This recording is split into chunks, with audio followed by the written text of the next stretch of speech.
Good evening, everybody. It's another Monday night with bees all day. How's everybody doing tonight? Hey, Bill, Pennsylvania, Joe, Roy. Let's see, Misbehaving is in here. Jonathan Stevens. I saw Brian in here a while ago. There's Eddie and Mike from Vermont, Clay, and Mr. Spillman. How are you tonight? And Dodd, good to see you in here tonight. And Dennis had 20 inches of snow at his place. That's hard to believe, isn't it? No, it was Dustin Woods had 20 inches of snow at his place overnight. Yeah. So we're here. We're live. It's been a nice day today. It was fairly warm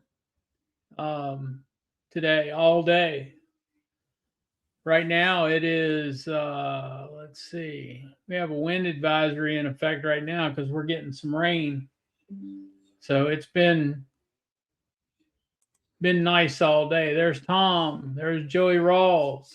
How are y'all tonight? I got your text, Tom. They're going to go out the end of the week. So they should go out Thursday or Friday.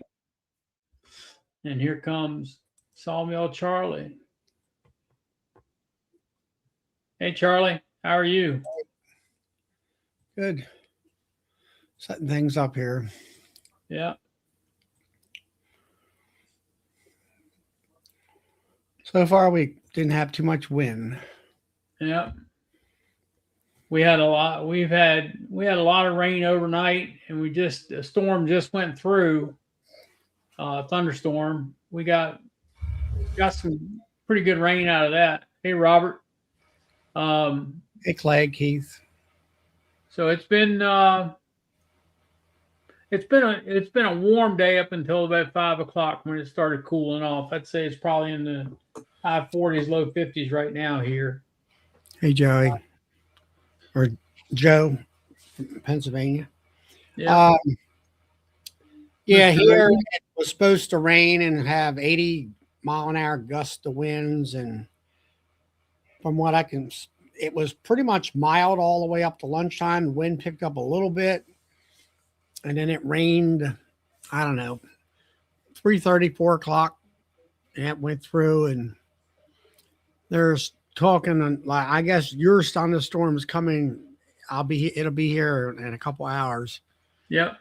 And after that, a big concern for me up here is wind. Yeah. So we were in bees this weekend, and I got to say they're doing very, very well. Bee populations are growing. I'm starting to get that population of bees that's covering the top frames in all my nail hives, tops of the frames. And the wooden hives that I've got, they are getting stronger every day. And we were feeding this weekend, and they had zero of the bee bite left, and maybe one corner of the super fuel uh, Patty. bonnet patty left. And we put more on them, and they're bringing in pollen good and strong. They're starting to put a little nectar away. Some of the frames were a little damp, so they're getting nectar from somewhere. And I was noticing today cherry trees are starting to break loose. So Yeah, my maples are definitely starting to bloom now, and that kind of stuff. yep, Hey, Rick from out in Nebraska, Black Farm. yep. Judith, Uh, good evening. let's see. I got into them. Saturday was actually the warmest day, better than Sunday, and just like I did on my videos, there went through them. Some of them needed, if they didn't have a pollen patty, I put a bee bite on them, half a bee bite or half a pound, I guess it is. Mm-hmm. And then I didn't put, well, I started over a week ago with 1-to-1 juice or sugar water. And they're pretty much everybody except that nuke down at the end has got a juice jar on them. And I think they should be fine. I got insulation in the tops. They don't have the carpet on them, but I think it's warm enough to where even though it's 30 degrees, it's better than 6. And Yeah, it's not that, it hasn't been that frigid wind, which makes a big difference. right. And I mean, 30 degrees, it's going to warm up in a couple of days. So that 30 degrees is not going to be that bad. Okay.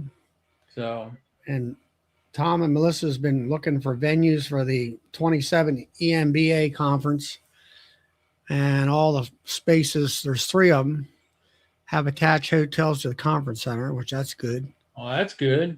I really like that. Never really thought about it, but that was a good concept.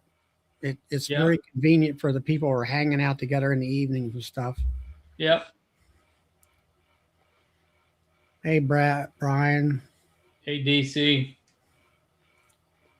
So, yeah, things have been going pretty well out here with the bees. I mean, I've got one more week hive that they're kind of just hanging on, they just don't want to give up yet. So, Well, I got that nuke out there. It's about 2 frames of bees. It does as a queen. I don't look for it to do anything. And I found the one nuke that I had.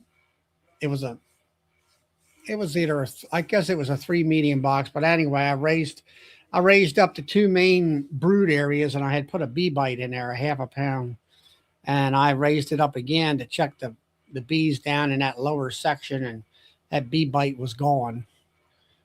You could see a few little scraps of it, just remnants of it. So it got another one, and that kind of stuff. So hopefully we're on and then we did Super DFM in all the hives Saturday, yeah. and they eat that up. By the time I get back, it's all gone. Are we having a guest tonight? No. Okay. I thought I seen it on Facebook. You were going to have about from Strong Microbials. No, it's the topic I want to talk about tonight with everybody is probiotics. What does it do? What does everybody think it does for the bees, and does it promote the health of the bees? And did a little research on some of them, and there's only 5 or 6 companies out here that put the probiotics in their products, and that's it. I mean, And then there's only one that uses the P801 in it, which is their pesticide reverser. And I just want to see what everybody thinks about putting the probiotics and everything on the bees in the spring and how often they would do it, or do they do it? Well, I know in my video, my first couple videos back, and like I said, I've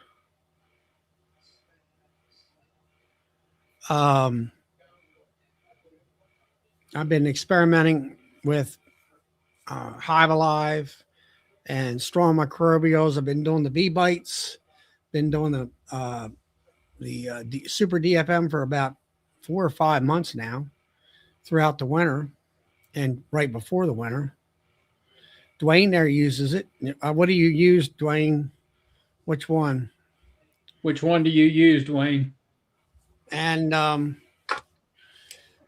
I guess the only thing that I found on the internet is closely backed up by science is the PhD fella down there in Georgia's beekeeping conference that Bob Benny, Super DFM Plus.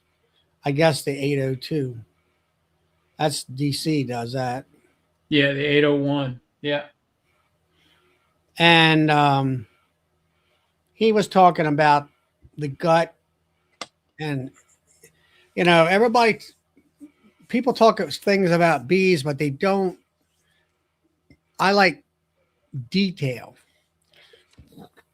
and he does the Pro DFM, and he was talking about the gut. Well, everybody says gut health. Well, what is gut health in bees? And is it, to me, first thing I think is, yeah, they can get out and they go to and defecate. That's the only gut health that I know of. And for a bee, so he was explaining how the inner gut of a bee takes and it tries to defend the bee's health through the coatings and things inside the gut. And that's where if it's got some type of viral load or something of that nature, it's within the bee. The gut is where it has its defense system built in, and that kind of thing. So I mean, that was kind of the first thing that I noticed there, and it kind of relates. He also related to a lot of studies that actually related to humans. It's like when we get sick, he was talking about antibiotics, but I don't know of any beekeepers in the last few years really doing any antibiotics, because you really can't get them anymore, and that I know of, and I don't really see the need of them. And where they make the bee gut deficient, and where the probiotics put the gut health back in, basically like us using antibiotics, and we use eat yogurt and stuff like that to put gut health back into our gut, especially like after having a week's worth of diarrhea or something of that nature. Right. And they talk about that, doing stuff like that, when the doctor will tell you that. So my big thing right now is we've talked about mites, vector viruses, and I've said that science needs to look at the virus and what we can do to defend the bees against the viruses. And anything that I've come up with is either strong microbials, as far as the gut health, and like the 801, which is the pesticide. If you read up on that, it actually binds around the pesticide molecules, I guess, and helps that bee excrete those pesticide molecules out of its system, so it doesn't make it sick. Right. And all that. And that's the only company I know that has that. But I think that's sort of geared towards the pollinator person. Yeah.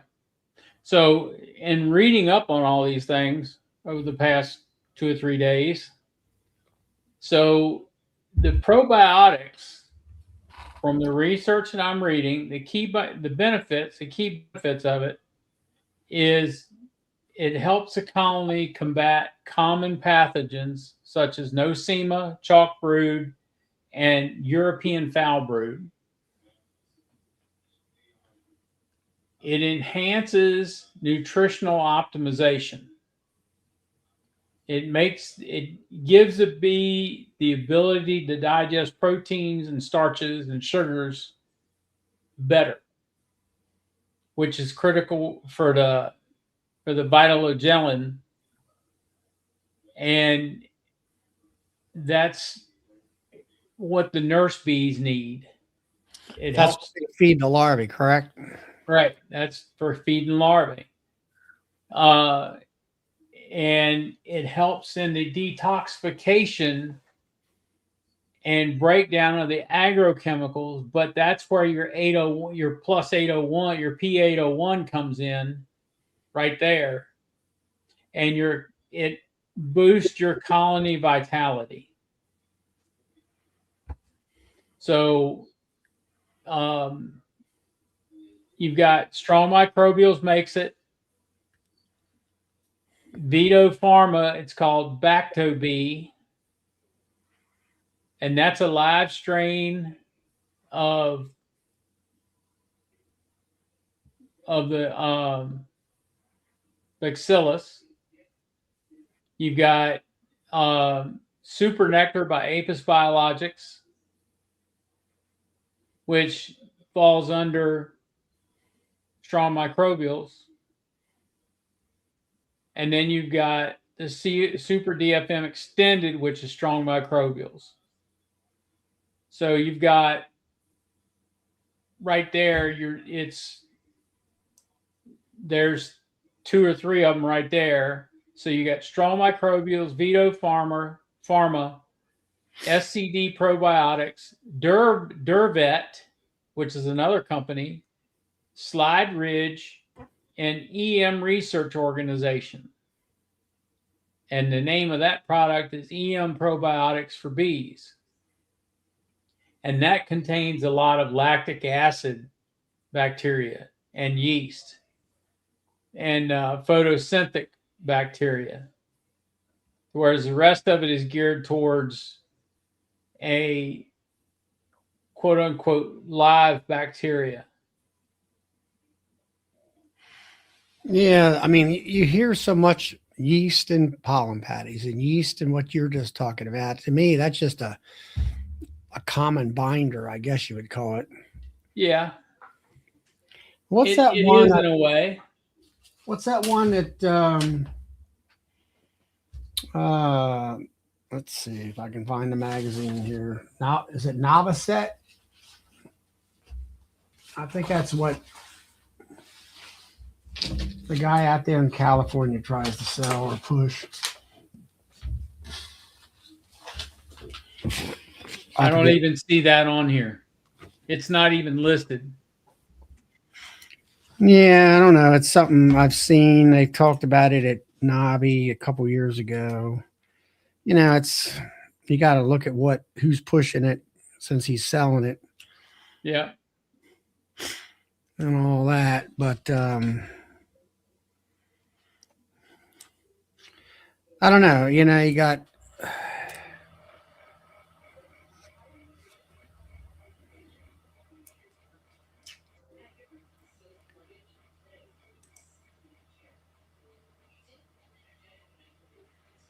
like Tom and Melissa's starting there about where they think it's more of like pollen patties or a bridge when the bees can't get it, so you give them that until the natural stuff comes in. Yeah. And all that. Here it is. It's called either complete or Nozevit. It's Nosovite. yeah. Well, actually, I didn't really. It's strengthen, nourish, protect your colonies with patty supplement, maximum brood protection with complete.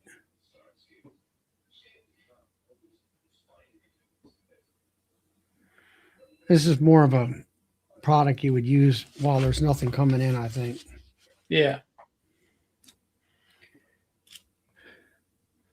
I don't know. All I can say is I'm going to take your lead on the bee bites and apply them to the hives at least once a month. Yep. If they gobble them down quicker, I'll put more in. There you go. Maybe I figure it'll take them, figure no more than about two. Well, if you put a half a patty in, let's give them 2 weeks to take it down. Put them another patty, and it'd be basically 1 pound patty for the month instead of doing it all at one time. Yeah. So, Yeah, go ahead. I was looking at Tom and Melissa's comment, and I agree with you there. Man can't make a product as good as natural. That's for sure. No, I don't think so either. But I look at these products here, strong microbials. I'm looking at Hive Alive and what do they offer, and it's not quite the same as strong microbials, but I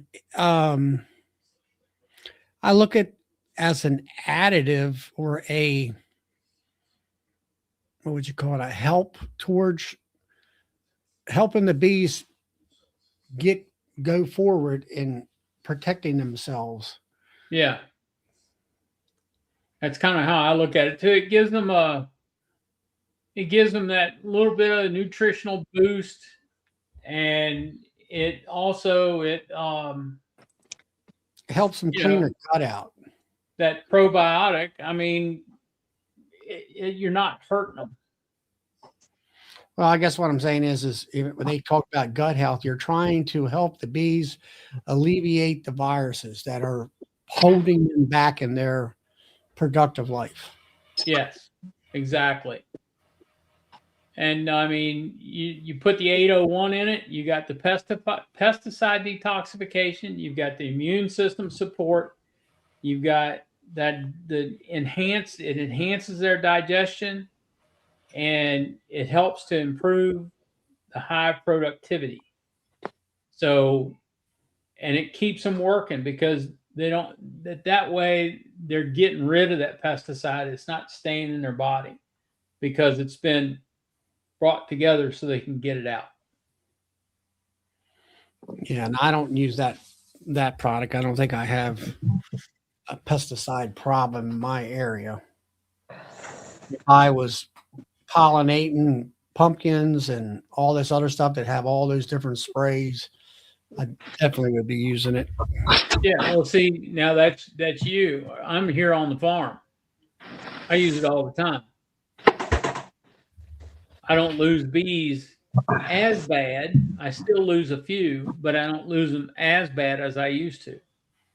And what are you spraying on the farm? I know you got corn, soybeans, wheat, oats. Because we rotate crops through every winter. We rotate cover crop every winter. It's either oats, wheat, or barley. And then, of course, that gets sprayed in the spring. Then we spray burn down right after that. So, are you doing a lot of your spraying, Bill, like early morning and late night before the bees are flying? Early morning. Yeah. See, the reason I came on is, I keep thinking, you guys experienced this. I didn't, but, back before the Varroa, what they call the golden age of beekeeping, where, you never treated for nothing. You've got bees and they just lived, right? They didn't die. They lived. They procreated. They split. You catch swarms and you put honey boxes on and you extract it and put them back on again, extract it, and feed them for winter or whatever. And you never heard of a probiotic or any supplement feeding and things, back in that day. That was just unheard of. Maybe some sugar water, but there was no treatments at all, and now it just seems like every time you turn around, there's a new treatment. There's some new research going out, and that's So I think, um, well, our assistant pastor in our church, he preached a message here last Sunday night called "New Levels Bring New Devils."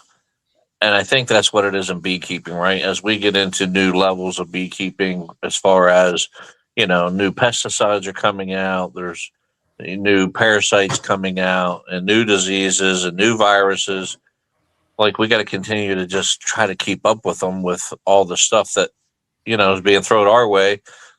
I know when I stayed with Charlie at Navi, I felt like he should have a pharmaceutical license.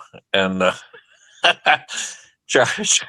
Charlie, he whips out this just 1 gallon bag with just every bottle under the sun, and Charlie's like, I take this, like what, fish oil, Charlie, but all these vitamins, right? And Charlie knew what he was doing. He's like, this is to keep me, so when I run down at noon, this keeps me going, keeps my energy up, this keeps my joints limber, this does this. Like, everything had its use. And I think that's kind of where we're at in beekeeping anymore. God, I wished it was simple again, but I think, you have to stay on top of the research as it just gets harder and harder to try to figure out what it is that my bees are lacking or my bees are up against, to keep my bees healthy, to keep them as productive and reproductive as what you can. And I'm glad you guys touched on last week about, rotating frames and stuff out to kind of help getting some of the pesticides and stuff that are even in that. And I truly do believe there's a movement across the beekeeping nation to be more organic, using organic things like formic and very few synthetic treatments, which I think is helpful.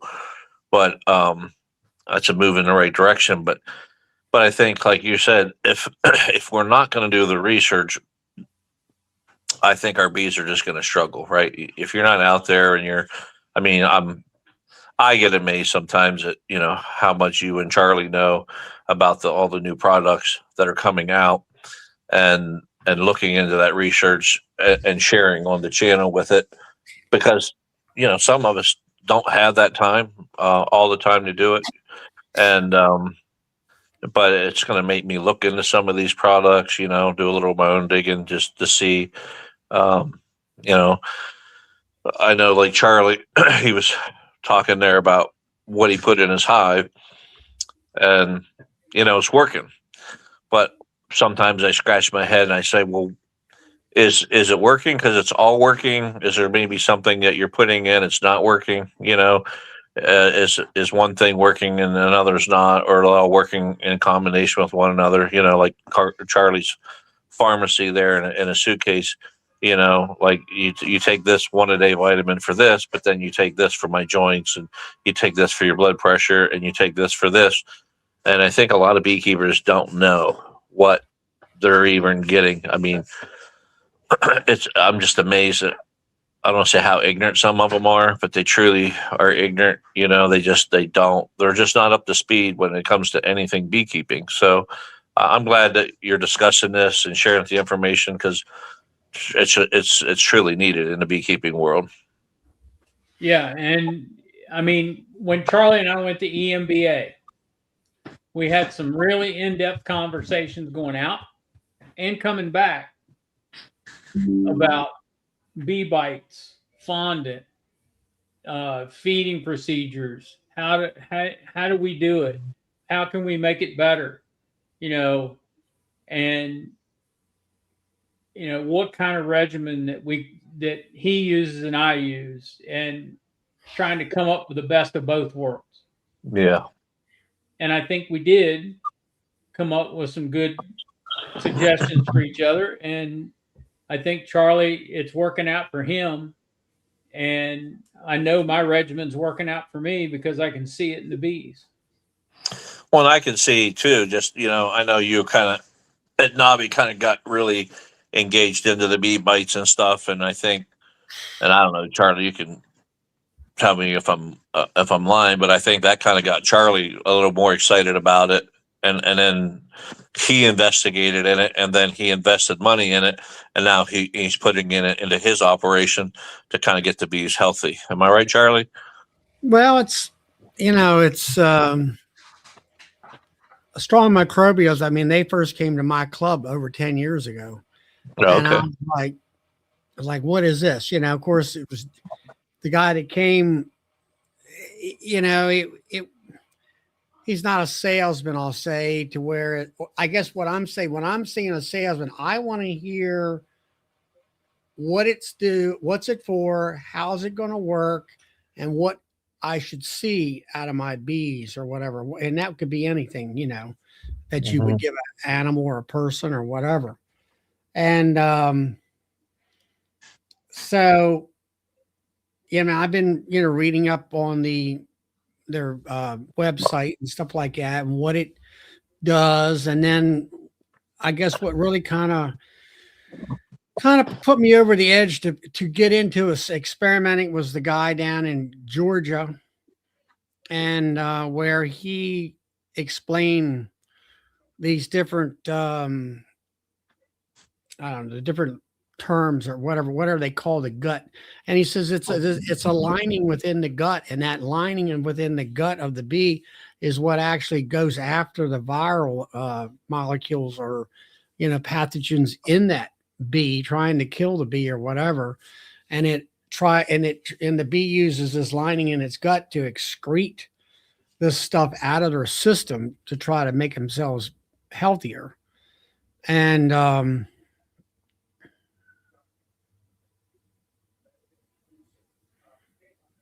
I was reading why. Yeah, I think that's a great question by Keith.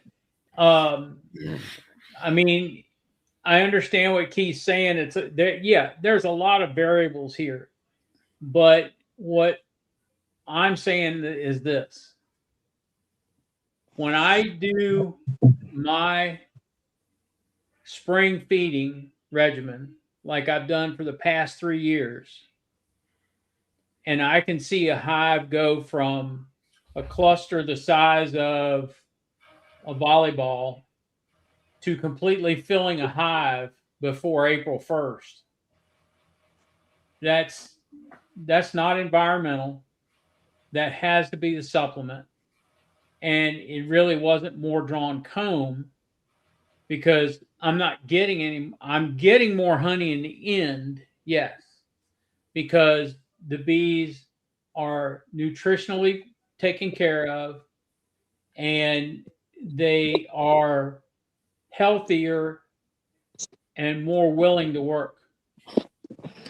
Whereas a bee that's not nutritionally taken care of isn't healthy.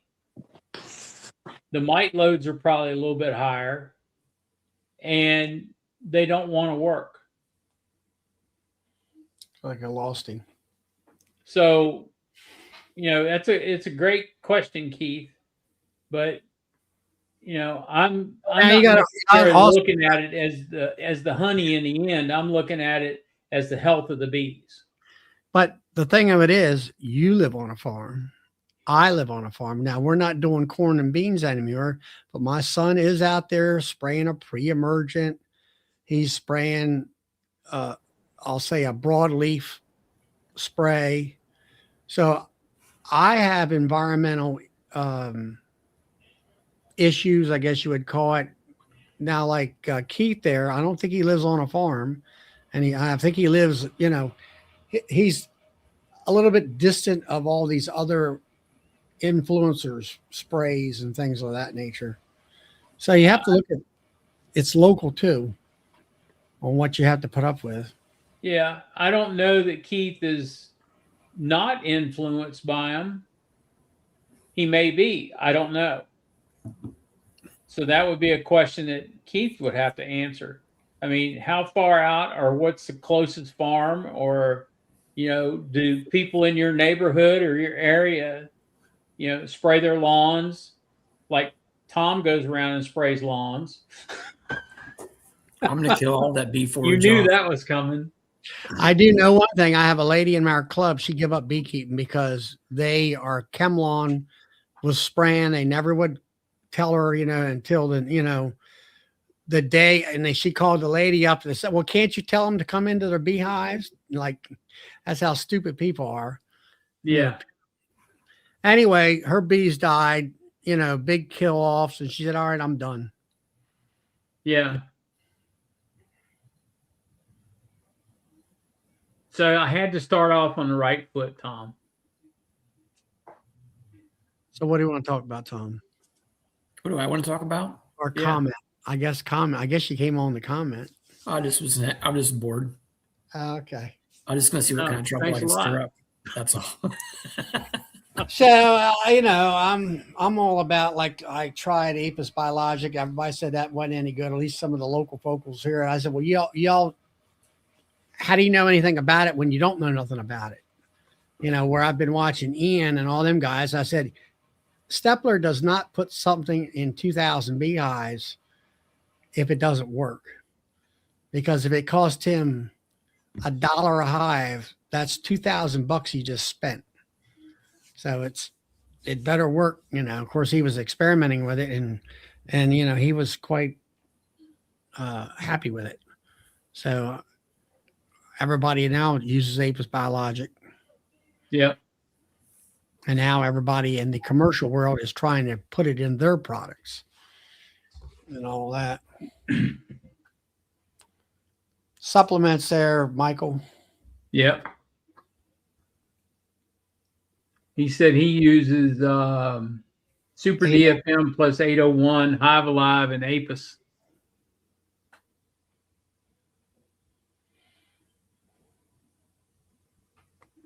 Yet Bob Benny uses the Super DFM plus, and there's a lot of different ways to apply it.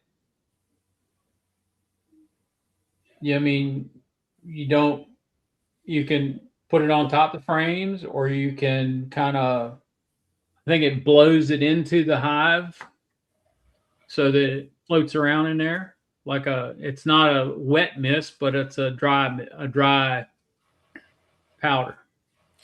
Ripple effect, you can answer that question. Latchall queens. Yeah, I got Latchall queens. Ripple. That's all I use is Latchalls. I know that Clay has used Super DFM. He had EM or European Fibroid, I think it was. Yep. It took care of that. Yep. There's a lot of these bee diseases like chalk brood and all those different ones.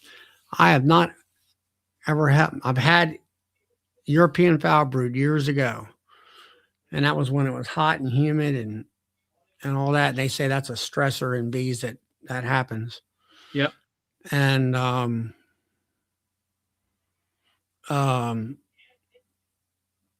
don't know. It other than that, I have never had any other problems like that. I'm just trying to get my bee. I want them big busting hives. Yep. Coming in the spring. So that's what I'm like say. If I can put something in there to boost those hives up, and then also get I still feel, for me and with the way I manage my hives, I need young queens every year. Get into doing that. And I've got into doing that now. Make sure that I'm requeening after the honey season. I'll requeen to go through the winter to come back up the next season with strong, robust queens. Yep. Now, Tom, that's some question I want to ask you. Now, you showed that brood that you had here the last time, and I've seen it on the Facebook page. Beautiful pattern on that great big frame. Are they 1-year queens, or do you know? Not all of them. The oldest ones would be 2 years, meaning this would be this. They're going. I'm gonna think about this. So I have 24 and 25 queens that are in there. And do you have a lot of I guess my my goal is I got 18 production hives. I want them all the same. I want them evenly. I want them robust, busting at the seams with population. And in turn, I feel that will give me the equation of equal amounts of honey throughout each hive. But I don't want, hive 1, I got a dink, and hive 2 is like, it's mediocre, and hive 3 is just right, perfect, the amount of bees, and then, or you'll have those like that, and then all of a sudden they crash right about the middle of honey season. And I'm tired of all those problems that you have. You're always putting a fire out, instead of I'm trying to make it an even keel. All right, at this time, requeen every June. And that way, come around to the next year, and you should be right into the season with nice populations, great brood patterns like yours. I pulled up a couple of them brood patterns I showed on my video. And yeah, they're okay. Of course, it's still early and it's cold. It's been cold here. You guys seem to have a little bit more warmish weather than what we did, I think. Yeah, I would say so. We're a little bit warmer. A couple months ago, you had more warm weather. Oh, yeah. I would say so. And so I'm like, okay, I'll give that queen. It's a new queen. It's just like, okay, give her another brood cycle to really put out a nice big pattern. I mean, there was a capped area and there was lots of, larvae and eggs in the remaining area. So she's laying up. I mean, this is my first year to get back into those first year June queens. And you're always going to have that new queen that just wasn't any good, Absolutely. You're absolutely right. I can deal with that, but it's like, give me 85-90% of my hives at that certain level that I'm looking for. And that's why I'm looking at, okay, let's try to treat for these viral loads, use this different products and see what happens. Now I'll tell you, this year's first year I've ever fed in the springtime. Never did. And it just, always had plenty of honey in there. Why should you feed? But the 1-to-1, I think, promotes that queen to lay more. And it also, I've noticed, it's what they've always told you, look into the brood area, especially around dearth time. Is it just barely a puddle of jelly in there for that egg to lay in there, or that larvae to lay in there? Or is it just a well of jelly inside that, queen or the cup and cell, and I'm like, that's what I said. Okay, if we put the liquid in there, let's see if we don't have a nice pool of jelly for all those young larvae that are just starting out. Yeah. And I'm starting to see some of that in there, that it's, so that's kind of one of the reasons I'm feeding right now. And you can feed a little bit lighter than 1-to-1 as well, because they'll actually store 1-to-1 a little bit.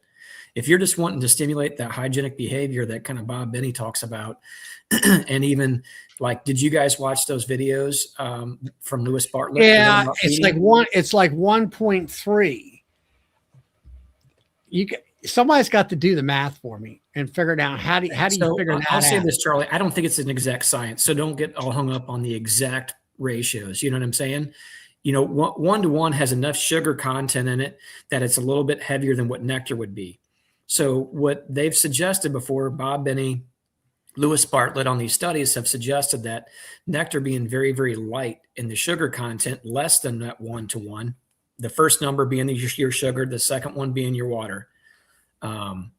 Less than that, you'll find that because they are storing it, feeding it, they'll actually, if you watched that video that he put out, talked about, they'll actually, through the transfer of that nectar or sugar syrup from bee to bee and adding that invertase to help break that down so they can process it.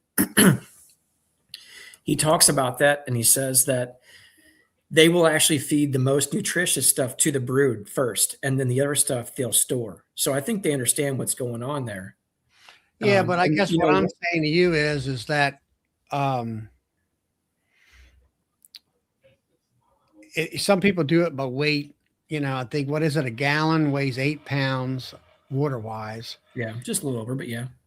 So if I got 50 pounds of sugar here, I think I came out with like, I think it was 13. Was it 13 gallons of water or something like that? I got my, I guess I always look at it this way. If it's 1-to-1, it's 5 quarts to 10 pounds of water. Okay, I'm going to make this really easy. If you want to go from 1-to-1 or 2-to-1, okay, this is what you guys want to look I got up. that figured out. I'm trying to figure out this other stuff, where it's more water. If you guys want to figure out an easy way and you don't want to do the math on, now it doesn't give anything in between. You'll have to guesstimate it from there or do the math on it. But look up iowabees.com. Guys, Yeah, go but to your they're browser going to and give look you that up. 1-to-1 and 2-to-1, right?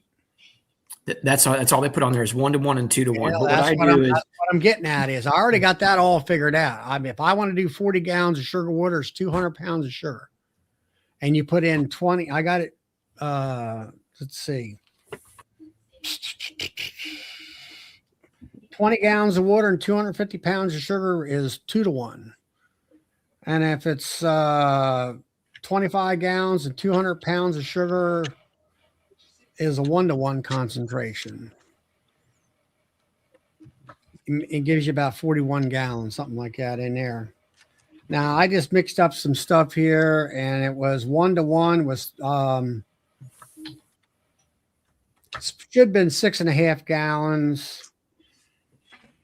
I just mixed up 7 gallons of water and 50 pounds of sugar, which is about a little over 1-to-1 maybe. My question is, all right, if you want to do a 1.5 or a 1.3, how do you do the math? Ratios, I don't know whether it's a ratio I don't understand. I don't much understand, or it's how you tell me how to figure it out. So most of the time, whenever I'm doing it, I'm just guesstimating on there is what I'm putting in there. I don't put a whole lot of exact thought into it. So if I'm wanting to go somewhere in between like that 1-to-1 and 2-to-1, sometimes I'll feed less than that 1-to-1, and I'll calculate out what I want in the total syrup in there, and then just subtract some off of it. I'm not trying to get specific on any of it, honestly. I don't know that it really makes it beneficial. It's really that beneficial, honestly. But you know what you were asking before, Charlie, you said, I just want to figure out how to make these all equal. All right. Well, I got, you're asking for something that doesn't exist. Hey, you know what I'm saying? It doesn't exist. That's why we're here on these chats. Block Farm Apiary, you said put 1 to 1.5. Just take the weight of your sugar times 1.5. So 50 times 1.5 equals 75 pounds of sugar, or is that 75 pounds of water?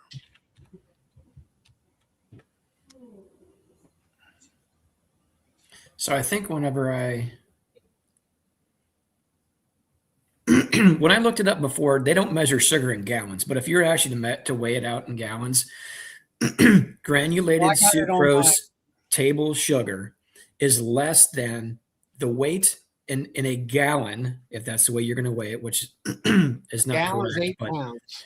Sugar will weigh less than 1 gallon of granulated sugar will weigh less than 1 gallon of water.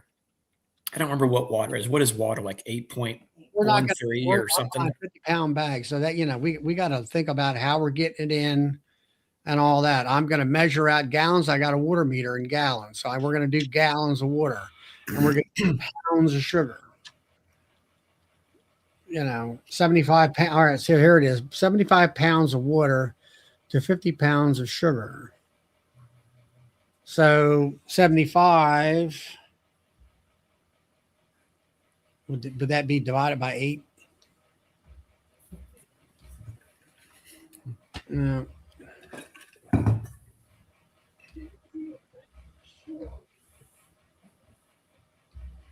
8 nines are 72.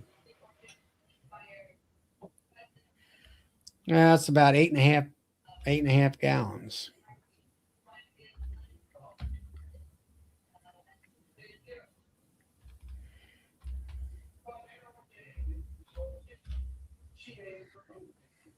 Eight nines are 72.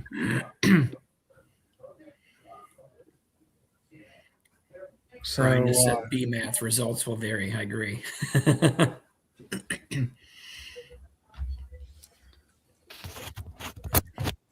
I wish they would. I wish not the companies who are producing it, and I think they're starting to at this point in time because they're becoming more popular, and you've got companies producing it. Someone to do field study research, and again, like Keith said earlier, I agree with that statement. It is going to be so difficult to tell exactly what is the silver bullet on the supplemental portion because there are so many variables that you're trying to control that you cannot control, you know. People have asked me before, and I'm like, I can't tell you if I think that it absolutely works. As far as there's certain things that I know for a fact that when I'm using like Hive Alive, what I can control there. You know, I can control fermentation for one, 100%. I know that for a fact. I've done it before by accident. I'll even say one other thing too. Whenever I put Hive, and I'm not promoting Hive Alive, but whenever I put Hive Alive in syrup, I didn't have one colony rot. Yeah, hit the Sawmill Charlie. Sawmill 10, everybody. That's the code to get 10% off Hive Alive. I just came on to make a comment about the sugar syrup ratio thing, Charlie. Yeah. So, like, I do 1.4 to 1. All you got to do is however much sugar you're going to use. Like, say you're using 175 pounds of sugar, just get out your calculator times 1.4. You get that number. Then you're going to divide that by 8.34, and that's how many gallons of water you're putting in. And that gives you 1.4. Whatever ratio you want. You just see, the thing of it is nobody puts that formula out for dummies like me to follow. That's what I'm complaining about. They'll just say 1 to 1. Okay, 1 to 1 what? 1 to 1 gallons, pounds? You know, it's how do you weight. It's supposed to be 1 to 1 is 1 cup of sugar to 1 cup of water. You know as well as I do, I don't do cups. It's just like Hive Alive concentrate. I figured it out myself. Number one, the product comes in a metric container, not an English container, a metric container. You just blew everybody out of the screen. What happened, Bill? I don't know. There we go. And so I figured it out. You have to do metric. All right. The first thing is they'll say for us English over here, do 2 teaspoons per gallon. Well, it's figured in milliliters and liters.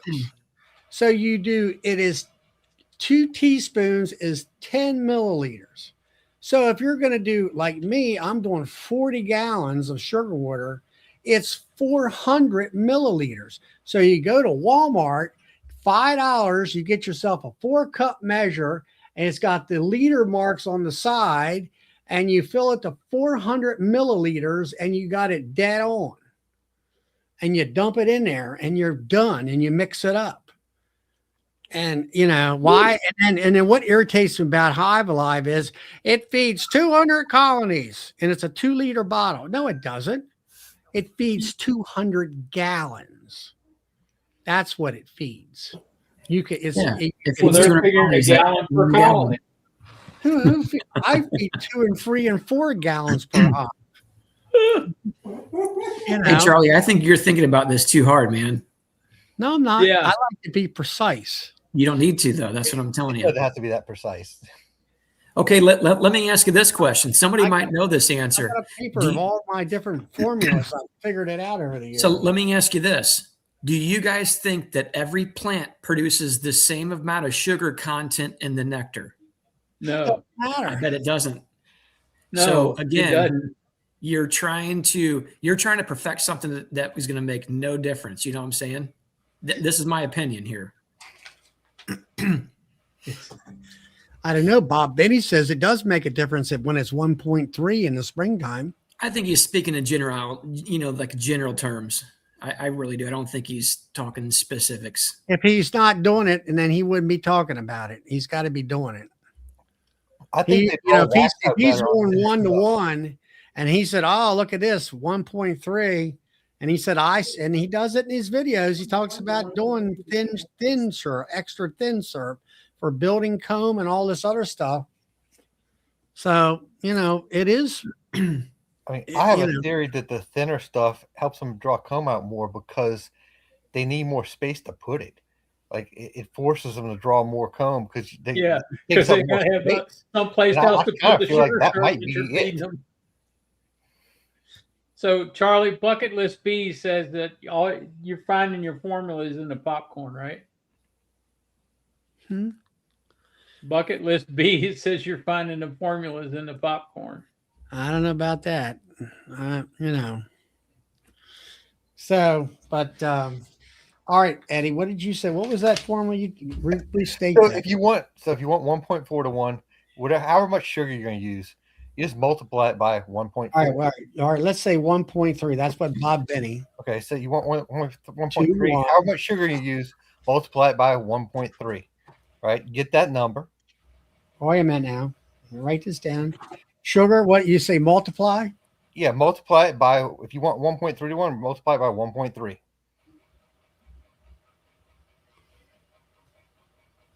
All right, 1.3 times 50. Let's say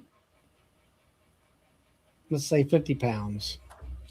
Okay, then you're going to divide that by 8.34 because that's what a gallon of water weighs, and that's how many gallons. We'll just figure 8 gallons. That backwards. I think I just told you that backwards. Did I tell you that backwards? All right, well, let's try it. 50 pounds times 1.3. I haven't slept much the last couple of days. Equals 65. 65 divided by 8. I come up with 8.12. 8 what? What is the 8? Gallons. 8 gallons? Yeah, that's right. So you want more water weight than sugar, right? So you're adding that 0.4 to it, right, to get the more weight, and then you're trying to make that equal the water part. Well, see, I guess I said it the right way. I guessed it pretty good. I figured 1-to-1 was 6.5 gallons of water to 50 pounds of sugar, and I went ahead and filled my tank at 7 gallons, so I was a gallon off. Not too bad. But anyway, all right. All right, so listen, this is the way we need to do it. We need to do it like those Southern mamas do it. They don't have a recipe card. A little dab of this, a little dab of that, a lot of dab of love.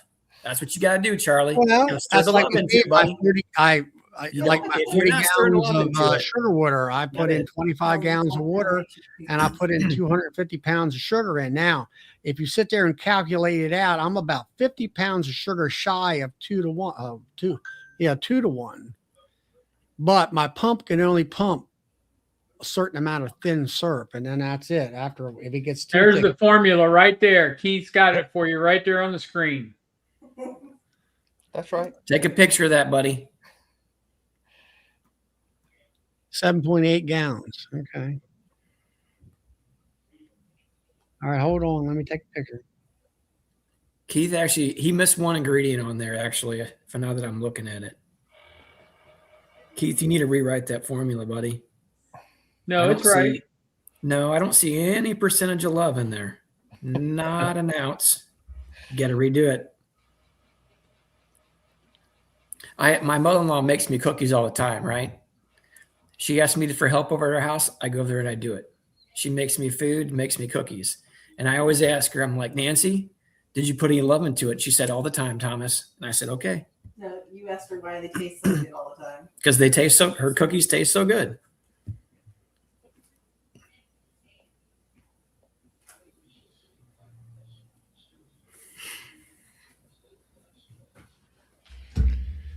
You got So- it. Yeah, I got it. I got a picture of it. So Now, if you want to be precise, I think it's 8.34. Hey, Eddie, stop it, Eddie. Stop it. you know what Stop. the way I did Stop. it. Hey, Bill, mute Eddie quick. Quick, mute him. Well, anyway, you know. So, Charlie, I think it's like this. This is my opinion, okay? Keep in mind, I've only been beekeeping since 2018. I am not a professional. I am not what I would consider experienced. I'm not a master beekeeper, whatever that means. But what I do know is this: trial and error. You know what I mean? I think that That's what I do. sometimes, and I heard commercial guys say this before. And I asked them, I said, what do you think the downfall of a small hobbyist beekeeper is in terms of, understanding things? And I've heard multiple guys say this. They said they focus too much on the wrong things. They don't- focus too much You know on the what I wrong things. say? Agree They don't with that. they don't educate themselves at all. Yep. Who's that? The They don't. commercial guys? No, the new beekeeper, Oh. they don't educate themselves at all. They go to Sometimes they the, do. I mean, you've seen the people that were there at our thing. They try. they go to that one class, and that's as far as it goes with them. They don't continue their education. You can't stop. You've got to constantly be educating yourself. Yeah. Well, I mean, we've talked about it before. You're not going to get everybody to commit that same level because some people want it as a hobby. They don't want to work that diligently to continue that. And that's fine, I mean, Yeah, but now when you say that statement, they don't want to. They want it as a hobby. mhm. So what do they want to do? They want their bees to live for 1 year and then have to buy bees again. Well, it's kind of one of those ideas in their head that, they're making the world a better place and they get these little warm and fuzzies inside, and that's fine. But We just to take me, people where they're at and do our to me, best. their hobby. I would want my hobby to be sustainable, or at least continue on from year to year. That's like telling them, "Oh, don't freak." It's just a hobby. I mean, a lot of people That's the way I feel. want to have it as a hobby, but they don't want to. They want to be able to say that they're a beekeeper. They don't really want to do a whole lot with. They want to be a bee haver. Yeah. I agree with that, Eddie. And, I try not to throw rocks at people when it's that, because you know what? I bet you each one of us on this chat right here has an area of things that we do that we put forth the least amount of effort for, whereas somebody else might say the same thing about us, right? So again, I try not to throw rocks at people when it comes to that. I try to just meet people where they're at, do the best I can. And then I also tell people as beekeepers, they're maybe starting to struggle a little bit. I'm going to say, I tell them this, I'm like, you will get out of this what you put into it. If you put little, expect little. If you put a lot, don't expect a lot, expect a little more. You know what I mean? But Charlie, let me ask you this.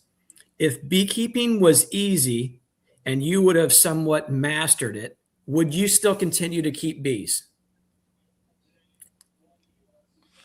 I guess not. I don't know. I mean, See, that's it. I guess it's what- the carrot in front of the horse that keeps you hooked. It's the sugar in front of the bee. It's the sugar in front of the well, bee. I will have to say this about me, and most of us in here in this chat, we're pretty much a bunch of sideliners. We might be small sideliners, but we're still sideliners in the fact that we are driven. We want to produce a honey crop. We want to produce bees to sell. We want to produce queens to sell or whatever. And the person that we've been talking about that doesn't educate themselves, they're not driven to do any of those three different things. They just want to have, like Eddie says, just have bees. But And there are it's- customers. Huh? There are customers for the bees. Yeah, that's true. And it just, and I had one lady at our club meeting, and I was teaching the, half an hour before the show starts, the Ask a Beekeeper. Mhm. Anyway, her bees absconded. And I said, when did it? She said swarm. I said, when did they swarm? October. I said, no, they didn't. They absconded. And I said, okay, what did you treat it for any mites? Yeah.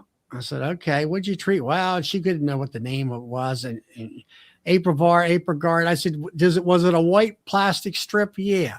I said, well, there's your problem right there. I said, you thought you treated, but I says, you're brand new. You don't know, you haven't been out in the bee world to know that this stuff, the bee or the mites are resistant to it and it doesn't work anymore. And I said, there's your problem. I said, you got to switch over to Apricard, Formic Pro, oxalic acid, one of these type that, it still works. Oh, Brian, I feel this comment. So, Hey, Charlie, Brian Cooper, 901 at 802 summed it up there for you. where's He it at? said 802, Brian Cooper, 901. Look at 8:02 p.m. He has just a little scroll up. 802 or 902? Well, it'd be 902 you, 802 me. I don't have any time stamps on mine. Yeah. What is it? 80 what? He just posted at the bottom. Look at the bottom Just put it up screen. on the screen.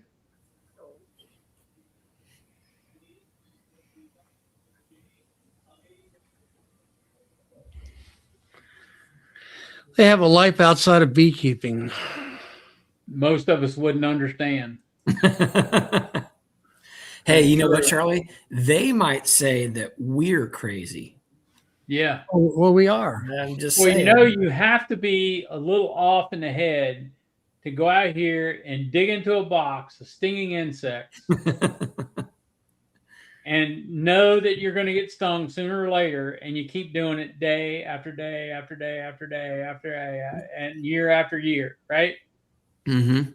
Got to be a little off somewhere, right? So, Charlie, whenever I was a kid, we used to live out in like 5-6 acres. It was in a wooded area, not in any kind of city, not really in agriculture, kind of a wooded setting, right? And you want to know what I did for fun when I was younger?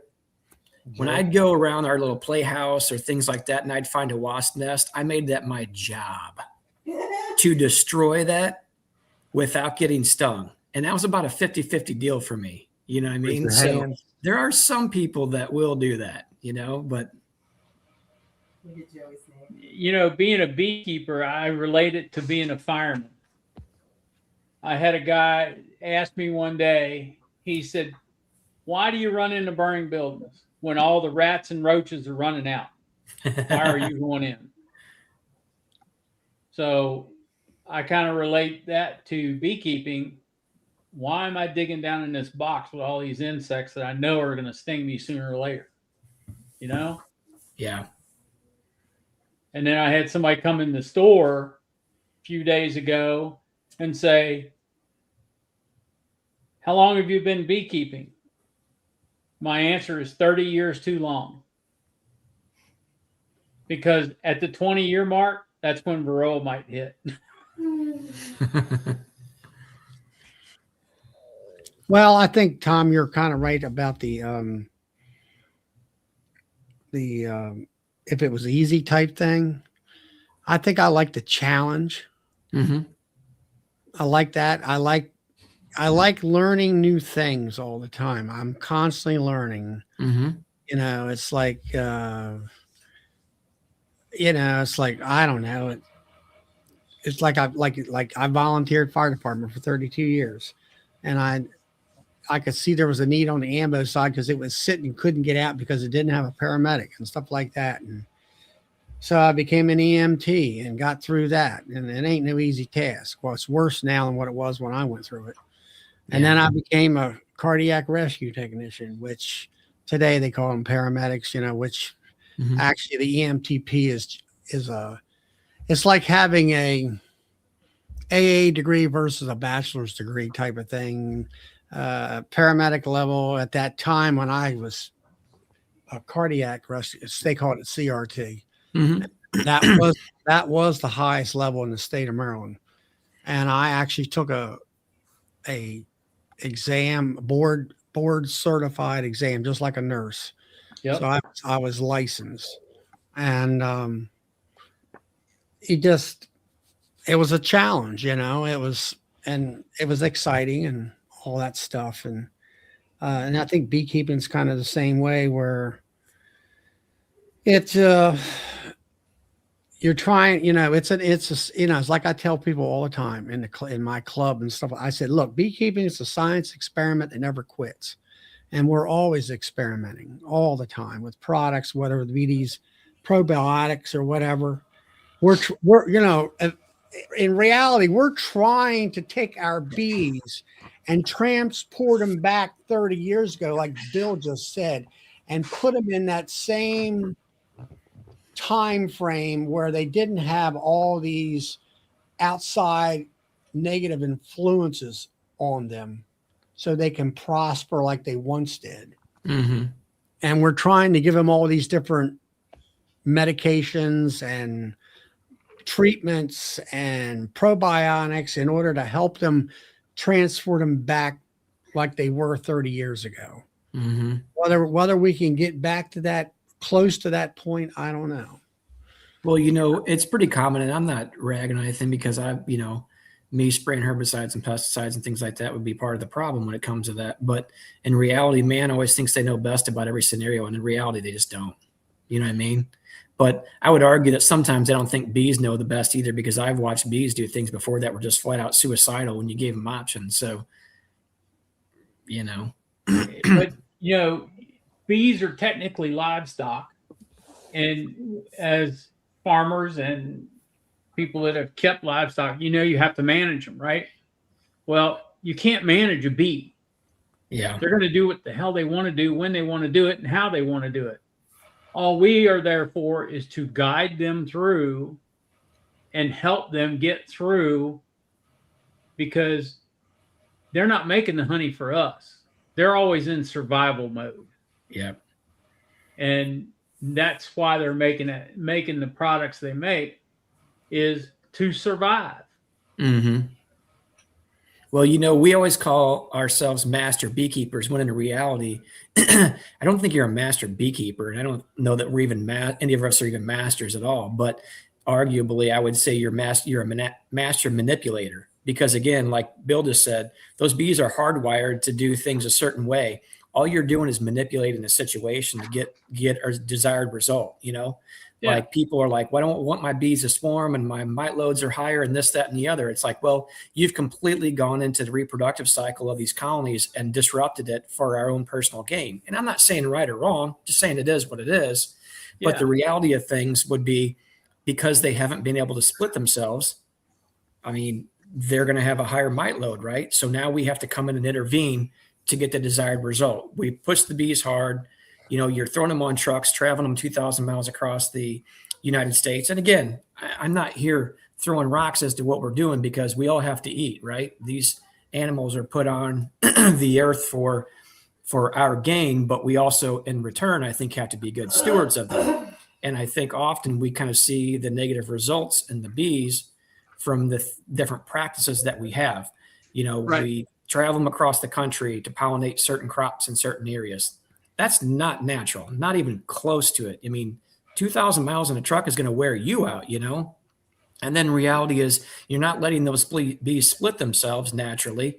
We're doing it for them, in a matter of speaking. So there's a lot of unnatural things that are really happening inside the box, just so we can get personal gain out of it. So again, I'm not saying it's good or bad. It's just the reality of things. So, we're trying to supplement. We go in and we tear down all these hundreds of acres of this, that, and the other to build houses and factories and farmland. Okay, well, it's kind of a necessary evil. We have to live in houses. We have to eat. But the reality of that, and the negative side, is we're reducing all the forage for these pollinators. And again, there's the trade-off involved in what we're seeing. So, good, bad, the ugly is what we're dealing with, I guess. Well, Tom, I think one of the worst things that we do is one of the simplest things that we do, and we don't even think about it, but we do it for convenience, and that's putting our hives close to one another. Yeah. And people don't realize, like, that one practice is about the most unnatural practice to honeybees that there is. And it wasn't until I started talking with Tom Seeley and reading his book, on the wild honeybee, to realize that a lot of these problems that we're dealing with today would go away if we just simply moved our hives. Like if you had an acre and you just put one hive on your acre, and then you went down the road to your neighbors and put one hive there, and then went down another mile and put another hive, still ran 10 colonies, but you'd have them 10 miles apart. Those colonies would do so much better because you don't get the drift from colony to colony. Therefore, you're not seeing the mites doing that. The colonies are not probably robbing one another out when they do get weak. So the viruses are not getting transmitted back and forth. Everything just does much better in its natural environment. But when you bring in 10 colonies and you put them in a 30-foot square in your backyard, that is the absolute worst thing that you could technically do for the honeybee. Yeah. Because, it's like saying we have COVID and we're supposed to socially distance, but yet we're all coming to Tom's house during COVID, right? Mhm. And we're going to be healthy, right? Yeah, No, exactly. and it's not. It works the other direction. My practicing this year is going to change a little bit in the fact that even though I run as a commercial and I run on 4-way pallets, I have some farmers who have, 20 acres, but I usually use a very small fingerprint of their 20 acres. This year, I'm going to, when I enter their property, drop a pallet.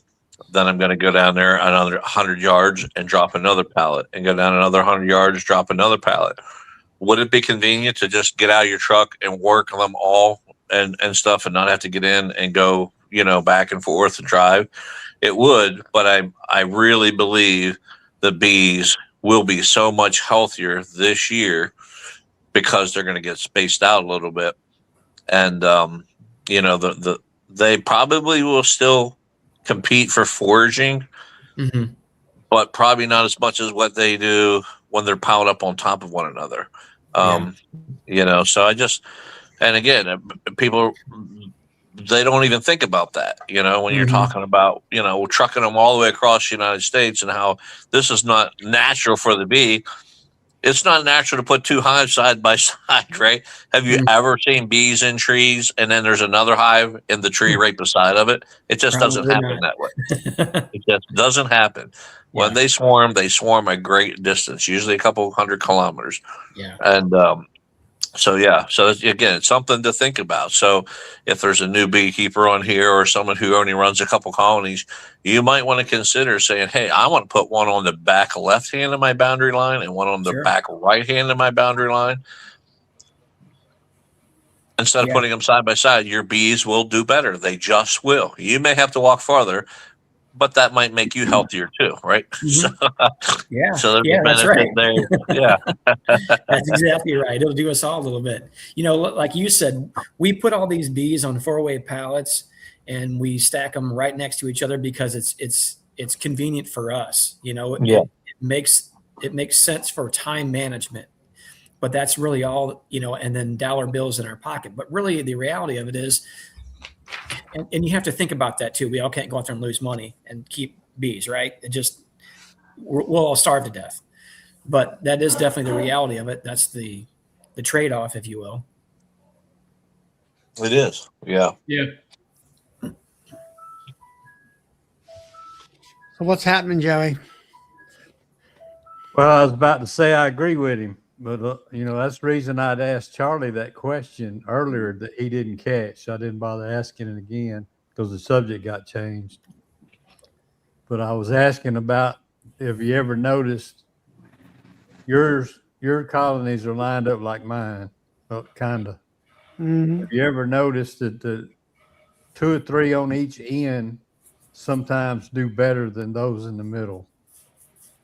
No, not really. Okay. I mean, I know you were talking about I the drip. notice it sometimes, but it kind of depends on what direction the food source is coming from at the time. Most of the time, it's coming behind the hives. Yeah. Over there towards the roadway where there's Sometimes trees. that makes a difference in drifting and everything, and one hive will grow faster than the other. That was back when y'all were talking about the equalizing. Well, I don't really.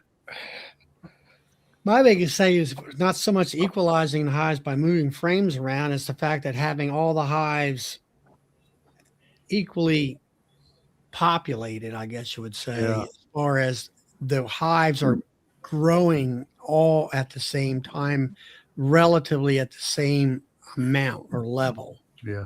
See, I learned Charlie, do you have what more than Rob one is yard? talking about there. I learned that after I set my yard up, and I figured all that out a few years later, that if I ever get a chance, I'm going to scatter them out over my 12 acres. I may have 2 or 3 together, but it won't be 20, you know. Yeah. Charlie, do you just have the 1 yard or do you have two? Just the one. I just have one. Yeah.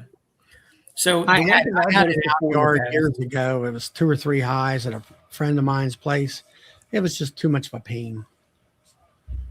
You know, you forget equipment going there, and then you got to go back, and then you find something wrong, and then you got to go back the next day to fix it, and it's like forget it. Well, and that's kind of what we're talking about. You know, you just kind of proved that point. You know, Rob was suggesting, and I'm not saying you're wrong. We all do the same thing. You know, I do it. Rob does it. Joey does it. Eddie does it. Bill does it. You know, the reality is, like Rob said, if we're talking about bees in the natural environment, they're not going to stay in a 3/4 inch pine box to start. Okay. They're not going to be on individual frames that can be pulled out and managed. Again, they're going to have combs that are going to be in different configurations to probably move air through the space and how they want to do it and somewhat control the humidity and all that good jazz. You know, and again, they're not going to be 2 feet apart. They're probably going to be, I don't know, 100 yards, maybe a couple hundred, maybe less than that, maybe more than that. But again, we do it for convenience and for the sake of time management and the mighty dollar bill, because the reality would be Rob can't take in place one hive on 1 acre across his entire 2 or 3 counties and have 300 there. He'd never get through them all. I mean, his labor rate for the additional guys he would need would skyrocket it. He'd be hungry in a year. You know, he'd be starving. So I noticed between some of our yards, and occasionally it's only one that's only 1.5 miles apart, where one colony or 1 yard can do a little bit better in the fall. Springtime is less of an issue because we have copious amounts of pollen and nectar, and you don't really notice a big difference there. But later in the fall, when it gets a little more hit and miss for us, and I would imagine you guys are probably similar in that same environment as far as, you know, the fall can be really tough. You get hit and miss areas. Sometimes yards I won't have to feed as much because they just have a little bit more nutrition in the box, whereas one that could only be maybe 1.5 miles away needs more feed. And I didn't really do anything different as far as management goes. It just has to probably to do with location, maybe a few other environmental things that I'm not thinking of. You know, but sometimes 1 yard can be a little bit better than the other ones just because I think it's forage and nutrition. But I also think too that I would like to limit how many colonies I put in the yard. I've had as many as 40 something colonies in the yard. Ideally, I would like to say I would like to see yards of 20, but I also can't have them spread out by 8 to 10 miles each. It's just too much drive time in between for me. So I would say ideally that's what I would look for and like, you know, 20-ish or so. And I think my area could handle that.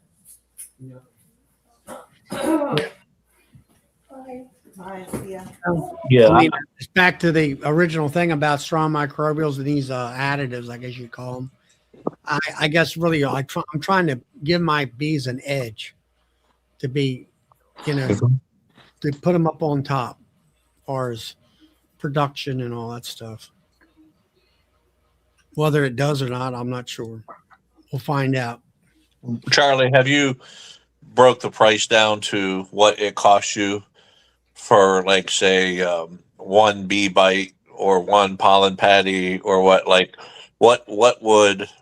would a, you know, the stuff that you're putting in the hive, what have you broke it down to, like a unit price to say, hey, what I just stuck in there this month was $20 worth of product to have better bees? Have you ever looked at that? I see what I pay or what I paid out. I haven't did it by per hive lately. You know, Do you There's ever going to come a time when you don't want to see that number. do what? Do you ever There's not do come a some of time them when so you can don't tell want to the see that number. Yeah, right. What'd you Yeah, say? difference? I just met with my accountant tonight, Bill, and my layout, what it cost me this past year, and we're talking, bee feed, treatment, everything, was over $200,000, and I mean an astronomical amount of money. But I also my income revenue was over 400,000 when it all washed. Um, she's like, "You had a pretty good year. Matter of fact, the best year you've ever had." Um, right now, the way it sits, you're going to owe Uncle Sam $10,000 just in your federal tax plus your state and local. Well, we were able to rob a few things that I bought in January and shift into the 2025 tax year to offset that. I still end up paying almost $5,000 into the federal government. But, you don't realize in some cases, I mean, when you're small and you only have a couple colonies, it's whatever. I think you spend whatever you have to spend to keep your bees healthy. Um, and but you don't realize, and what you're spending until you start cracking numbers as intensely as I have the last week and a half, and you're like, oh my god, like I spent that much in this, like I spent $10,000 just in fuel last year, and I mean like, and then you start looking at, okay, I got to do something differently, which goes back to Tom's point of, okay, I got to get my bee yards closer together, right? If I just find properties closer, maybe I get down where I can shave $2,000 or $3,000 worth of fuel costs down and time management. I did that last year with queens. Like I tracked how many queens I bought and how many queens I sold. I was like, holy crap! I spent like over $5,000 on queens. I'm like, how's that possible? Like you didn't even realize it when you're doing it. And but it's the same thing, when you're buying global patties, buy the cases and cases of them, or Pro Sweet or whatever you're buying, and Apivar, or after a while that stuff adds up, and you're like, wow, maybe I'm not making it as a beekeeper. I'm just playing golf with my bees. I'm just having fun with them. At the end of the day, it's not really a business; it's more of a hobby. This year, it was a legitimate business because Uncle Sam made it that it was a business because I'm paying for that. So, but it's good. I mean, it's good to show a profit. Sometimes. Yeah, yeah. I don't want to do it next year, Bill. So Charlie, I was asking, when you try these products out, do you try them across the board, or do you only do like half of them so you can see if there's a difference? I'm kind of, I guess, across the board. I guess I'm not really getting the best look at them. I've done Apis Biologic years ago, and I had the first year I did it, I had more bees than I ever seen in my life. And then the last 2 years has not been all that great, but I've had queen issues. So I guess I still believe in Apis Biologic. I think it turns your sugar water into nectar, and I think queens is my biggest issue right now, trying to get on that rotation of requeening every year. And the bee bites, I'm not sure what I'm gonna, they state that it increases brood and all this other stuff. I mean, I've done pollen patties, I've quit them, and they're making brood. And the fondant, I definitely see that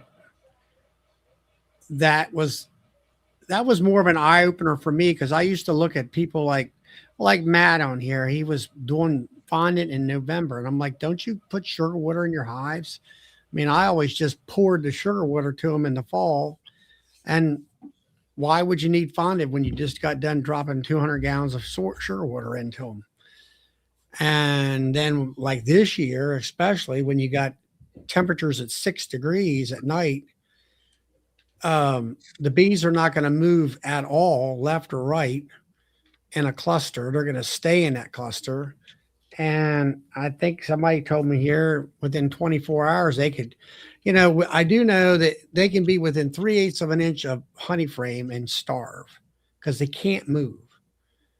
And where a fondant patty directly on top of the bees, they can get something to eat to keep them warm, to keep their cells so they can shiver and eat and keep their cluster warm. So that's more of an insurance thing where that's the purpose of it is so when they can't move, they still have food on top of them or directly contact. Got to have direct contact in order for them not to starve. Even though they got a box full of honey, they can still starve. So fondant, I can see the purpose of that this year. The pollen patties, I think, kicks them. If you get it on early enough, a lot of people look at me, I'm going to cry. I said, yeah, right around the 1st of February. And I said, you only got 4 to 6 weeks. And I said, natural pollen, it's already coming in. Here it is. Like I always say, the 15th of March, maple's coming in. And it was actually about maybe a week sooner. And that you need to get that on early. And I don't know whether or not does that really, is it worth the money buying, I guess what it amounts to. I don't know. Bob, what do you think? You're commercial. You put pollen patty. I agree. I think, anything you're going to do scientifically, you got to have a, what's the term there, Bill? Where you don't treat a hive, like the Control. it's your control, right? So you're going to have, and in many cases you can't do it with one, right? You're going to have, if you got 10 colonies, you're going to pick 3 of them as a control and let them basically go without pollen patties, and then give the other ones pollen patties, and then see if you see a significant difference. Well, like last year, I put Global One 4% pollen, and I didn't see I said last spring, a year ago, I said, well, I think I'm just wasting my money on pollen patties. Well, I had crappy queens, and it wasn't the pollen patties that didn't do their job. It was the fact that the queens were no good. Either they were either dead or they were too damn old. Right. And so you got that part of it. Now, as far as the super DFM, I don't know. You can't see it, unless you're a scientist that, like I think Tom said there, get a hold of Zach Lamas, which I've been speaking to him here recently. He does virals. I think last time I talked to him, he wasn't doing the virus thing. Now he seems to be into that part of it. And I'm looking at super DFM. Can it cure, help the bees feel better, make them feel better, get rid of the viruses? And will the bee bites, which are not a pollen patty, they're more of a protein / probiotic with algae-based derivatives in there, along with rocket fuel put in there. If I've never fed anything like that throughout the whole season. Was that going to, build them up, build them up? I don't know. I've even, like I said this earlier on, I've never did 1-to-1 sugar water in the springtime either. Yeah. So Brian asked a good question. How do you know what's doing what when you use multiple products? I don't. Well, that's why before you start using the multiple products, I answered it in the chat. And you have to do some hives with one product, some other hives with another product. And then if you're only going to use those, if you're only testing those 2 products, then you do some with the combination on it and you document your results. So you can actually have something to go back and look at to see what's going on, to see the results that you saw, and they're documented. And then you can say, okay, this one product didn't work as well by itself, but it worked in conjunction over here in the combination product. And this one didn't work, but it worked when you combined it with the first product. So that is, now you've come up with results that are repeatable. Well, I do know this. I mean, I tried bee bites for the first time. I did a whole patty in there back February, what it was, and they ate it all up. Yeah, they ate it all the way out to the edge of the cluster, within a week or two, or a week, a little bit, I guess about 10 days. And then I had other ones that had the global patties, and they did the same thing with them. They ate them up good. Bars, the Super DFM, you put that on top of the bars, and that's always cleaned up real good. I'm kind of going by what Benny's doing when it comes to that. Same scenario with like Ian. If Benny's doing something like that, it's got it. He's been doing it for at least a year or more, and he's come to the conclusion that he thinks it definitely worth the there. I think some of the things are more valuable in different areas. Like, so I tried out some of that Apis Biologics this year, and I'm not saying that it's a bad product. I believe a lot of people spend a lot of money on it, but down here, I don't think it helped me any because I think we had everything we needed coming in.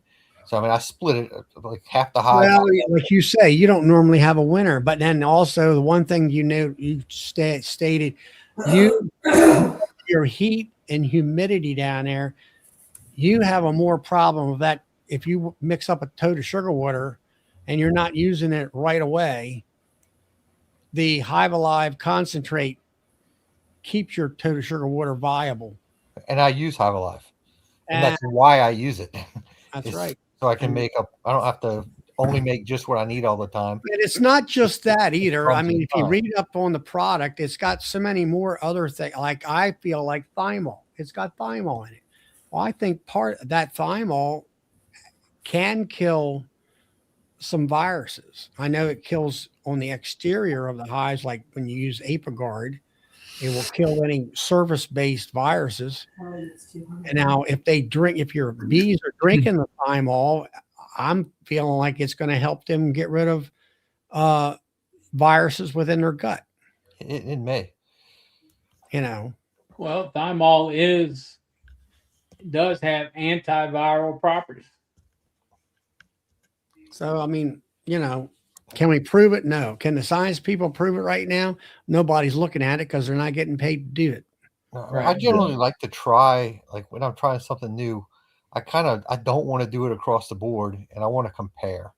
Like this year, I accidentally found out how much fondant can boost a colony and get them going early, just because I had a lot of light colonies. Because last year I had problems at the end of the year, I couldn't get them heavy enough, so I made a lot of fondant, and almost all the colonies that I put the fondant on, but I was just putting on this emergency thing. They were so far ahead of all the colonies that were heavy that didn't get the fondant coming in the spring.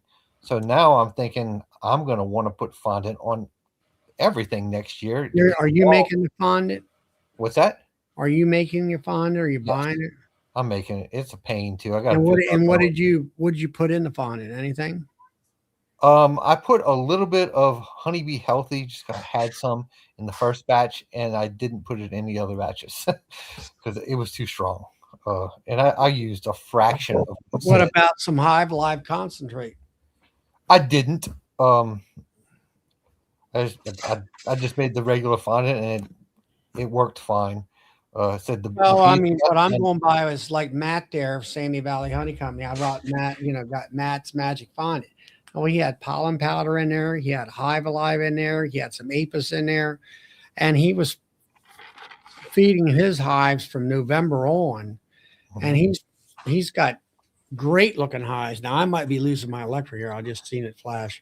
And so anyway, it seemed like you had the combination of those three additives within the fondant. And it seemed to really boost his colonies quite a bit. Next year, I may make a couple of batches Not with the Charlie additive. 10, Tom. It's Sawmill 10. I may All right. make some batches It's Sawmill with the 10? additive next year. And Sawmill just see if there's 10 a difference. is the promo code for Hive Alive. Sawmill 10. How much have you sold, Charlie? Nobody's bought anything that I know of. They have to use the code. Then you get kickback, Charlie, for promoting like you'll know. That's what they tell me. Okay. Whether I do or not, who knows? And that's through anybody or just through them directly? Like if I buy from Man Lake, is that code good for them? I don't think so. Okay. No, it's only good from Hive Alive himself. Hive Live. Okay. Remember to buy $170 worth, you can get free shipping. So when you buy one thing, buy a couple different things and then get free shipping. How big of a bottle would that, and how many colonies would that treat? $170. How many big of a bottle do you want? Depends on where you go give them a They got gallon. a 2-liter bottle, which will treat 200 colonies, or they've got a 10-liter bottle, which will treat 1,000 colonies, or 1,000 gallons.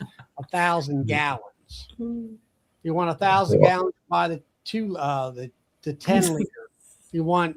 They got the next one below. That's a 200 gallon bottle. We just made full circle, didn't we? You know. Yeah. What's your That's, ratio, Charlie? What's the? No, it's liters. 10 liters per gallon. And 1 liter equals 100 gallons. So if it's 2 liters, it's 200 gallons. 10 liters, 1,000 gallons. What, Rob? So, when Bill started, 10 people, you got the wrong thing there. when Bill started out, he was talking about the microbiotics. When I was out at the Tri-County show in Wooster, Ohio, here a couple weeks back, Megan Milbrath, someone asked her a question. It wasn't her topic of discussion, but somebody asked her opinion on the probiotics, and her response was, and she works at the Bee Lab up there. She said, right now, honestly, she said, I think there's a lot more work that needs to be done with any type of probiotics, no matter who the manufacturer is, to actually prove the stuff does what they claim it does.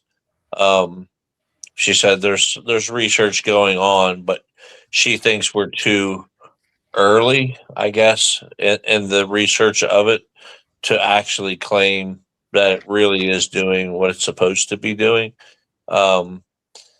And I don't know. I mean, you mentioned that these folks were at your club 10 years ago on some of this products. Now I'm sure the product It was have Super changed. BFM is what it was. Yeah, but I'm certain that what their ingredients were then is probably not the same as what they have in the product today, right? They have tweaked it as they continue to use it, sell it, and do the research on it.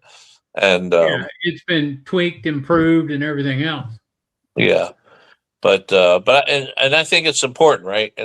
And I talked to the actual, I guess, not the dad, but the son for Honeybee Healthy, and he's supposed to be sending me a bottle of each of the 3 products they sell, because some people claim it's fish oil or snake oil, and it doesn't do anything.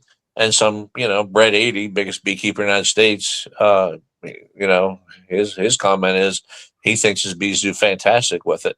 But I think, again, you do your own homework and get it and test it. But I think you still got to go back to the whole thing of having a control, right? No matter what it is. I know a lot of people have probably bought some bags of Nora this year, and you're going to do some, be feeding that to your bees. here in the spring before you super them, hoping that it does what they say it does, suppress the reproduction of the varroa mites. But unless you're doing your own homework, I mean, you can listen to what anyone else says, but I don't know. I sometimes I think you got to be careful because it's like politics, right? The guy who has his fingers in the pocket, he got to tell you whatever they want to see. It makes him money, and so they're going to tell you it works, it works, it works. Greatest thing since sliced bread, but you want to see it work in your hives, right? And the only way you're going to do that is you're going to have to feed some of your colonies Nora, and some of your colonies you don't feed Nora, and do a mite count regularly and see if you see the difference. See if you see the ones that are being treated, that the numbers are not increasing, and the ones that have not been treated, those numbers should be going up. I did that last year with Varoxan, and I've heard so many people say Varoxan is not going to be able to keep the mites at bay. They're not going to keep the mites at bay. It is not a knockdown. It's just a maintainer. And I'm like, okay, I know what people said, but I have a yard here at my house, and I don't know, around 60 colonies in that yard. They're all nukes. And it is the only treatment that I use on those colonies all year. They got nothing else.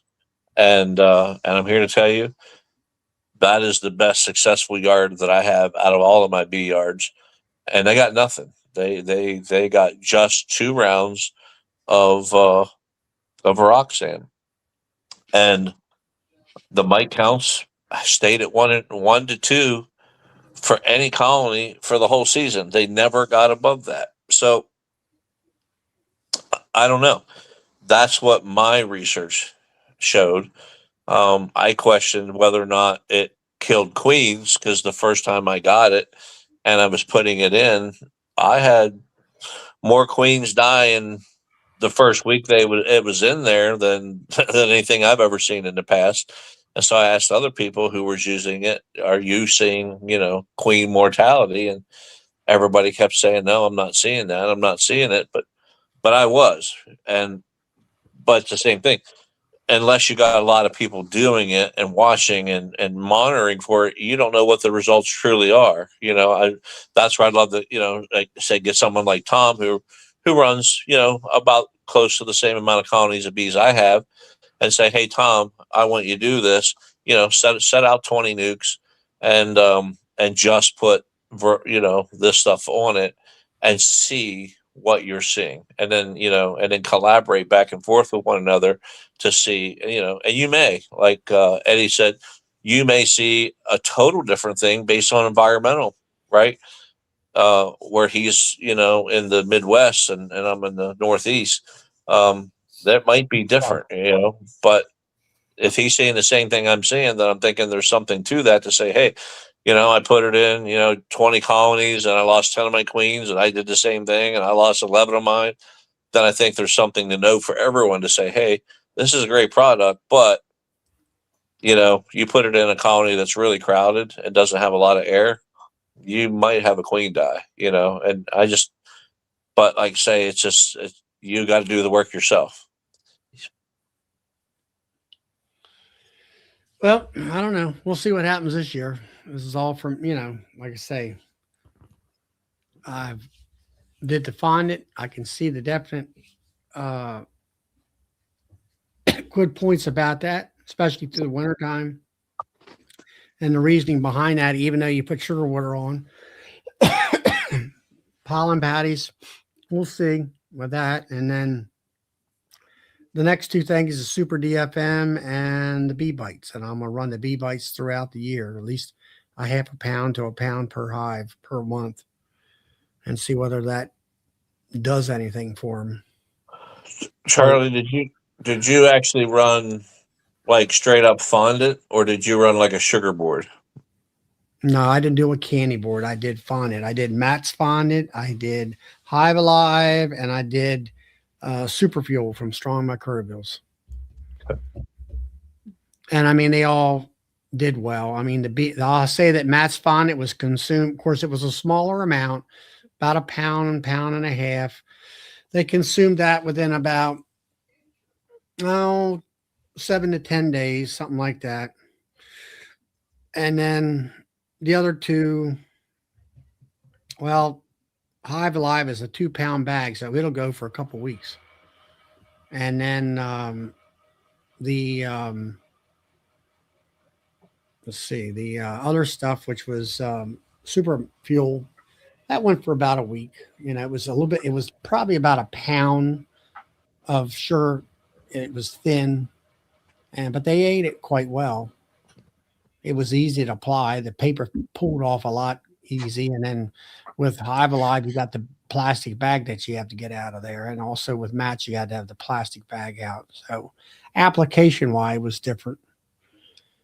And that kind of thing. So I'm looking at easeability, how fast, you know, if I can pull the paper off, put the thing in, and I'm done. Close it back up and keep on going. And that kind of stuff. And then or is it you put it on and they eat it in 4 days? Is it all the hives eating it in 4 days versus, you know, a 2-pound patty going for 2 weeks? You know, depends on how much you want to be in there. Thanks. I've been, you know, not just consumption, but also convenience too. So, yeah, I know. I watched your video when you were putting your stuff in and opening your colonies. I tell you what, your colonies look great. They do. that's They what look I'm looking really for. good. Yeah. It's what I'm looking for. I mean, I sit there and I watch some of these people here tonight before I come on. You know, I don't know where they live at. Oh, look at the bees and they're puffing the smoke. And I'm like, what are you putting smoke on them for? You got no bees. All I see was the tops of frames, you know, and the bees are down in the seams. And I mean, they're not coming picking up on me, Charlie. you know, they're not coming up in your face or anything else. It's like, just put your smoker down. And then if you notice with me, no gloves. And that's pretty good for me for not wearing too many gloves. And of course, it's been cold. That's because bees don't like popcorn. That's because it's been Hey, cold Rob, out. maybe they don't like his brand of popcorn. It's been cold out there too. Hey, Charlie, you want to know one thing I think that you've done absolutely right in your bee yard and people need to take note of this? What's that?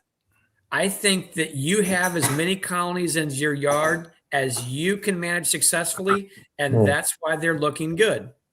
Yeah. Yes, I mean, I did. Originally 2 years ago. I hate to admit this, but I gotta agree with Tom. Yeah. And I think that goes for all of us, you know? Well, with my highs, I used to have as high as 34, I think it was in there. And that's for the space that I have here.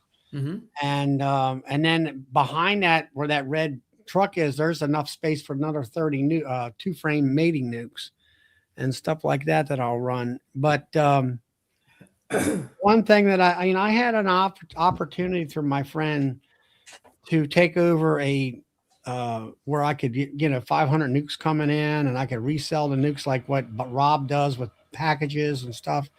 I just didn't. I won't say I don't have the room. I just have some other family members don't like bees like I like, and then we also have the public coming in here. And also, I've sold nukes for 8 years or so, and I got tired of the stress with it and making sure I had bees for them, you know, that spring. So I got out of that. I got into more of the honey production because honey production went up for me because other people have went out of business and pointed to me to get honey. And so I got 8 nukes just for myself. And like Tom said, you know, it got to the point at 34 and 40 some hives. I'm working. I have to work a half a day on Saturday at the mill. So then I worked all the way in the evenings till dark almost on Saturdays in the summertime. And then pretty much all Sunday. And I have no time for myself. And I'm tired and I'm doing it all by myself. And my hips get to hurting when I get to walking too much and things. That's my story. And that kind of thing like that. So I got rid of the nuke business. I revamped my business model, as I guess you would call it, where I got rid of the nuke sales, got rid of that stress load. There's a lot of stress with that, making sure that your bees were live so they could be sold in the spring. Then you had, like Tom, you've talked about it before, telling these people what the hell to do about installing bees into a box and stuff like that. I got rid of all that headache. And now I have the honey. The honey, I can do it all myself. Don't have the public breathing me. Are you going to have honey? Yes, I'm going to have honey. No problem. And just give me the money. Here's the honey and see you later. So, Charlie, refresh my memory. You replace your queen every year. So what do you do? I'm starting now. Yeah. You go through and find the old queen and just pinch her? I really just started last fall, and most of those queens were failing, and I just got rid of them and put new queens in. I mean, I know what you're saying. You could probably take a nuke off and sell it and all that, and that gets back to selling nukes again. I was just wondering if you just pinched her or what you did. Sometimes I had some of my, they were pretty good looking. I put them in a 2-frame mating box to see whether I could get them to make me brood and things of that nature. Just save them in case you need them. Yeah. But that kind of failed on me. And last year I went down to Bill's and learned how to, make sure a good cell builder and stuff like that. And then this year I need to make sure that I have 20 or 30 2-frame mating boxes out there filled and kept filled. Once I get that momentum with that first queen, and I'm going to drop queen cells in there instead of doing virgins. I didn't have much luck with virgins last year. I am going to a conference here in a week that a friend of mine has really nice. He's a really good queen rearer.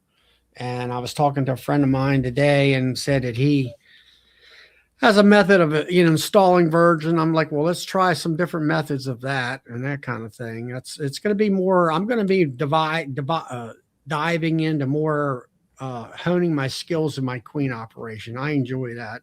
It's a short-lived thing. It's 3 months long. It's light and easy. It's a challenge, and it's very gratifying when when I drop 30 cells in a cell builder and I get 20 out of 30 accepted. To me, that makes you feel good, that kind of stuff. And queens are, you can sell every queen you can make and that kind of thing. And, I might have to get Eddie to send me up some of his stock so I can figure it all out. I don't know. Give me a holler. I'll send you some stuff. But that's where I'm at. Last year, I was actually going to quit selling nukes, and I had people calling me. So I said, well, I go ahead and make them. Ended up selling more last year than I normally did. Well, this year I was saying I wasn't going to sell nukes, and here I am already filling orders.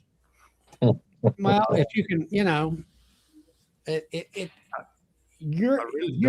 the thing of it is, Joey, you're in that deep South. And you have a longer window of getting all that, of fixing problems and getting those bees built up in order to sell them nukes and stuff like that, I think. And you don't have the harsh winters like we do here either. Not the fact that we really have harsh winters, but like right now, I'm shut down for another week. It's going to be in the 30s and all that kind of crap. I'm not, what here a week ago it was 75 and 80 some degrees, and now we're back into the 30s, and we're talking about snow tomorrow. Joey, how many swarms do you have already? None yet. Really? I'm shocked. I knocked a few swarm cells down the other day. They wasn't cells yet. They were charged. Some had grub in them, but there wasn't none of them capped. I found one capped one and I kept it. Rest of them, I just tore them down. Well, everybody, it's about that time. Is it? So, already? If everybody's enjoyed the chat, smash the like button. If you haven't subscribed yet, you want to follow me, you go ahead and subscribe. Tomorrow night is Maccabees chat on Tuesday nights. Wednesday night is Stream Team. Thursday night is Keith in his new show. And The mine. Westward Bee show will not be on this Thursday night. It comes on next week. And then Friday night is Charlie. And Saturday night is Joey. So we will see each other again later this week. So like I said, if you enjoyed tonight's chat, hit the like button. If you haven't subscribed yet, please do so.